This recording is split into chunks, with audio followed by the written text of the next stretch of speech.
Nan. My coworkers dared me to ask my boss out, and she said, "I've been waiting for you to say that." The dare started as a joke, one of those harmless end-of-the-day challenges people throw around when they're tired and giddy from too much coffee. But the moment the words left my coworker's mouth, my heart dropped straight to my shoes. "Ask her out," he said, nodding toward the glass office at the end of the floor.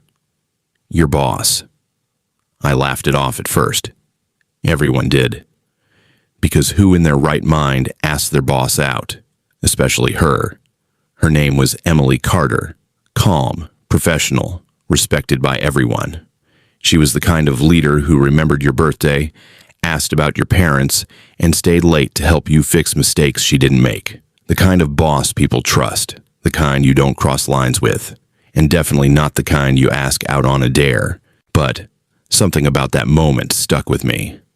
I'm not the kind of guy who takes risks easily.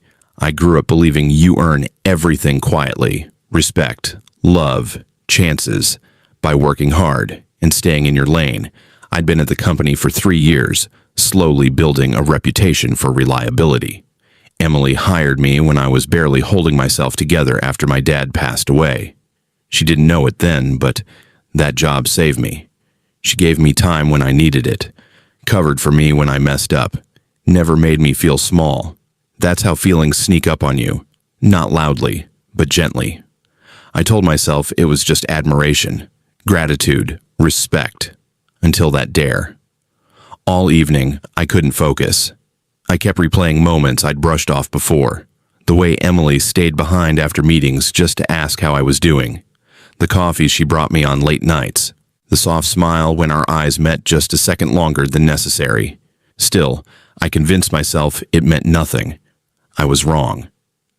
The next morning, my coworkers wouldn't let it go. They teased me, sure. But there was something else too. Encouragement. "Worst case, she says no," one of them said. "Best case," another added, "your life changes." I didn't know it then, but that sentence would echo louder than anything else that day. That afternoon, Emily asked me to stay back after a meeting. My stomach twisted. Her office felt smaller than usual. Sunlight poured through the windows, highlighting the faint lines of tiredness on her face. The kind you get from caring too much. "Everything okay?" she asked. I nodded, then shook my head, then laughed awkwardly. There it was, the moment. I thought of my dad, how he always said kindness is courage in disguise.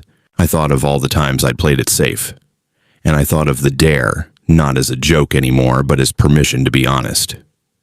"Emily," I said, my voice barely steady.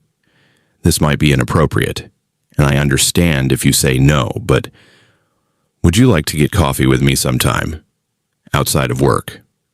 Silence, the kind that stretches your soul thin. Then she smiled, not politely, not professionally, but warmly, almost relieved. "I've been waiting for you to say that." I stared at her, convinced I'd misheard. She laughed softly. "I didn't want to cross any boundaries. You work hard, you're kind, and you show up for people, even when no one's watching. That matters to me." My heart was racing. "But," she added gently, "before anything else, there's something you should know." She told me about her divorce, how she'd poured herself into work afterward, how loneliness can hide behind success, how she learned to be strong, but forgot how to be open. "I didn't want someone who needed me," she said. "I wanted someone who saw me." That was the twist I never expected. We weren't just two people flirting across a power dynamic. We were two humans, both careful, both healing, both waiting. We started slow. Coffee turned into walks. Walks turned into late-night conversations about fear, faith, and family. At work, we stayed professional. Outside of it, we were honest. Then came the moment that changed everything. One night, Emily called me, her voice shaking. Her mother had been admitted to the hospital. She didn't ask for help. She didn't even say she needed me. I went anyway. I sat with her in that sterile waiting room, holding her hand as she cried. Not as my boss, not as someone strong, but as a daughter who was scared. That's when I understood what love really is. Not grand gestures, not bold confessions, but presence.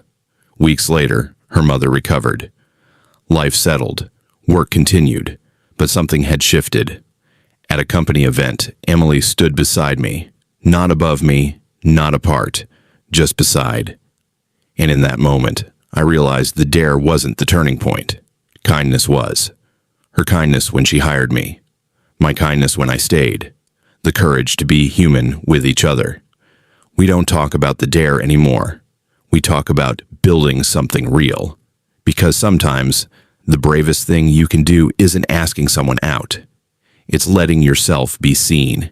And sometimes, when you finally take that step, you realize they were waiting for you all along.